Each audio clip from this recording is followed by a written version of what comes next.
Hello, good afternoon. Welcome to Friday on Children's BBC. It's Friday, which is good news, as like Fridays. Nice day, you know, weekend just around the corner. I don't know if you were with us yesterday afternoon, the last junction of the day, when I normally do the menu for tomorrow. And I went through it and I said, we start tomorrow at 10 to 4 with corners, followed by Super Ted, da-da-da-da-da. And then I said, and at 5:05, whatever, bye-bye. Do you want to know why I did that? Come on. There we are. This is why. Can you see this? This is Friday's menu, which says Jossie's Giants on it. It does say Jossie's Giants. You've given me the wrong one. Come on. What he did yesterday, he's winding me up now and he's done it. I hate you. I hate you. I hate you so much. What happened yesterday was... This is the one that went up yesterday. It says Corners, Super Ted, Hermit and the Bear, Knock Knock, News Round. It says Blue Peter. Blue Peter, everybody in the world knows that Blue Peter's on Mondays and Thursdays. I'm so embarrassed. There am I going, look, this is wrong, and it's the right one. This is what should have gone up yesterday, and I couldn't remember in 3.5 seconds before the symbol. You're so smug, aren't you, sat over there? You are so smug. I've got some letters about you I will read out later on just to get my own back. I've got some new toys to play with as well. I've got a little wind-up Jimbo here, look. So if we pop this on the front of the set, he might run along the set. Go on, Jim. Ah! Oh dear, I've dropped it. Right, I was going to show you something else as well. Yes, a bit of sewing, which has been done by Rachel Fenton. And it says, don't push Jimbo off there. Jimbo, stay there. Right, because you have so many koalas, this says, I thought you might like this little dog for a change. And she's sewn a little dog. That's very nice, Rachel. Thank you very much indeed. We have got Corners in a moment, followed by Super Ted, Hermit the Bear, Knock Knock, News Round, and Jossie's Giants. And at the top of the list is Corners. So there.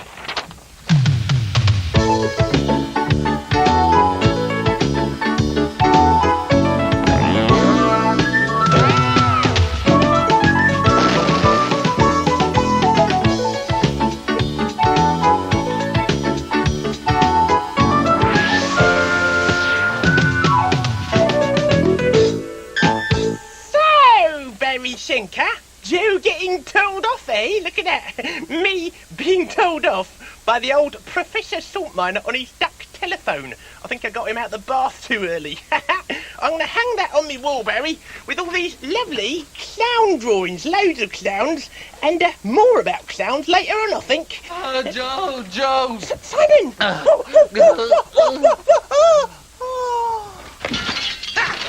He's fainted, that's fooled him. Don't worry, chaps.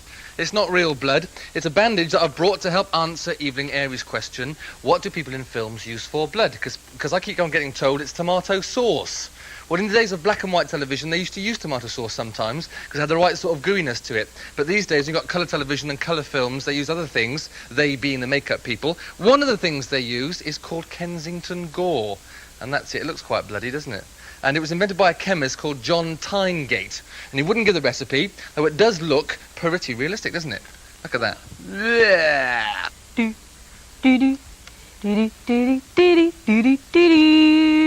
Aha! Found it! Brilliant.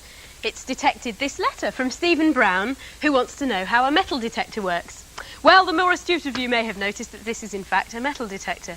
And it detected this letter because we stuck a bit of metal behind it. Now, you may have seen people using these on beaches or riverbanks or in their back gardens, and what they're doing, of course, is looking for hidden treasure, old coins and things. And how does it work? Well, inside the search head at the bottom here are 2 coils, or aerials, and one's a transmitter and one's a receiver. And the transmitter transmits low-powered, low-frequency radio waves into the ground. Now, usually the 2 coils are perfectly in balance with each other, but when the transmitter transmits a signal that gets interrupted by hitting something metal, then it produces the distinctive sound signal, like that. Now, to demonstrate the metal detector even further, I need the help of my beautiful assistant. Beautiful assistant. Yes, well, he'll do, I suppose. Now, he has 1 coin, which he will place in 1 bucket, and I will turn my back. Ready. Right, now I'm going to do a bit of detection here. Only hope I don't get an old rusty nail or something like that. Aha! Aha! Aha! Something in here.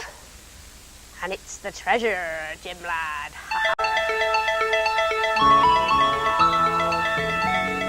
Okay, chaps, it's not made of metal. You can eat it, and it's a pretty funny shape. Any ideas as to what it is? Yes? No? Well, we took this to Keston Junior School recently and asked Paul, Stephen, Emily and Victoria. Okay, chaps, what do you think this is, and what do you think it does? What do you think it is? Any ideas? Candle? A candle, yes. Victoria? A rocket. It looks like a rocket. Any other suggestions? Bottle of lemonade? A bottle of lemonade? Because it looks, it's candle-shaped, isn't it? Well, in fact, have a scrape of it. Have a touch of it. Get a bit on your fingers and have a taste. What does it taste like? Sugar. Sugar. And that's what it is. It is sugar. Sugar. It's quite sweet. It's in the olden days, a long time ago, when sugar wasn't as cheap as it is nowadays. This is how they used to sell sugar. You have to get it from the grocer's shop. It's called a sugar cone. And what you have to do is ask for a lump of sugar, and they cut and chip away different pieces of it, and you could take it home with you and put it in your tea or on your cornflakes, whatever you wanted to do with it. And the dust bits that were left at the bottom, they brushed those into a bag and sell those too, and that's quite like sugar nowadays, isn't it? Yeah. Now, it was made by putting sugar crystals into boiling water, and then you'd get the whole mixture and boil it all up, and then you'd put the solution into a mould, and the mould would be cone-shaped like this. It would be that way around, and all the water would slowly drip out. At the bottom there was a stopper, and it would drip through the stopper that would bung up the bottom, and it would slowly go hard. That's quite hard, isn't it? And after leaving it for a while, it was quite heavy as well. After leaving for a while, it would all dry out, and then you'd have your sugar cone. All right then, chaps, have one last scrape of it. Try and get a bit off. Who likes tea? Me. Me. Who likes sugar in their tea? Me. Emily, how many lumps do you take? 1. Well, here's 1 lump of sugar for your tea. Just one, eh? 7, 8, 9. Lovely. None. Hey, what's Joe. going on? Well, this is the most brilliant invention that's been sent in by Ruth Irvin, and it's a bird table organiser. Now, it's got a spade on the front, and that's meant to scrape old food and snow off the bird table, or in this case, unhealthy food like sugar lumps. And then on the top, it's got a jug, and you pour bird seed out of that, or even water. And Ruth says that it can be very useful in the winter because you don't have to go outside to feed the birds. You can just put the pole through the window. Now, I just think that is brilliant, Ruth. I bet they prefer sugar lumps, though. God, who'd want to eat this yucky stuff anyway? Actually, it's rather nice. Joe, let's stop rambling on about birds. What about insects? Sean and Nicola Grimmer from Cardiff want to know, where do insects go in the winter?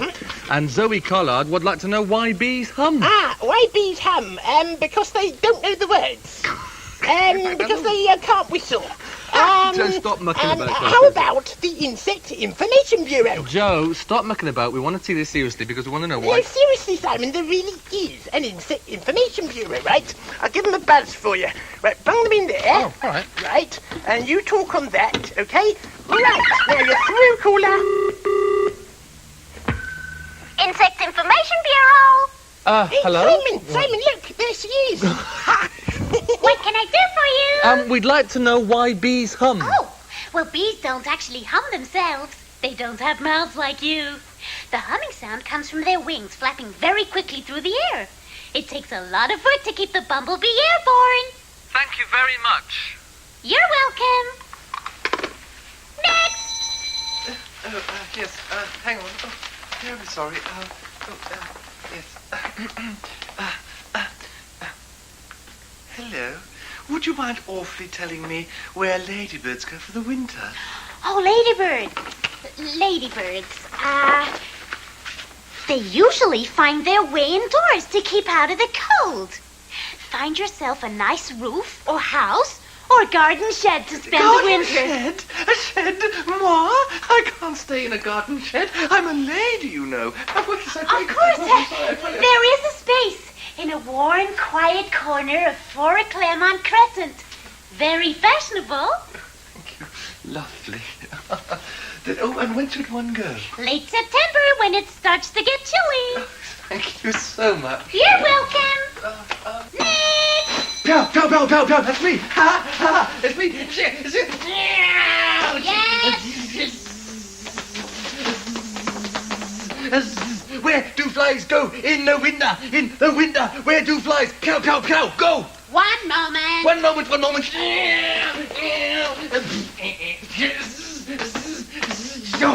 Oh dear. Unfortunately, flies die out during late September, October. Their eggs survive until springtime when they become maggots, and then flies. Adult flies don't make it. But, no. Oh, this is dreadful. Dreadful. Oh, dreadful. Fate. What a dreadful blow to dearly young blue bottle. Oh, Oh. you're a blue bottle. Why didn't you say? Oh, no. Blue bottles are big enough to survive the winter. Just find yourself some out-of-the-way place and go to sleep. It's houseflies that die out. It's houseflies. I'm all right. Thank you. Thank you so much. No, thank you. I'm a blue bottle. I'm a blue bottle. Thank you very much. That's okay. So if you've got questions about insects, you know where to write now, don't you? Now, we've got questions about clowns from Ellie Koopman and Maria Kizali. And they both want to know, in what year did the first clown appear and what did they look like? And Maria's drawn her own picture of her version of a clown, which is rather nice. Well, in fact, there have been clowns for as long as there have been people. Ancient Egyptians, ancient Greeks and ancient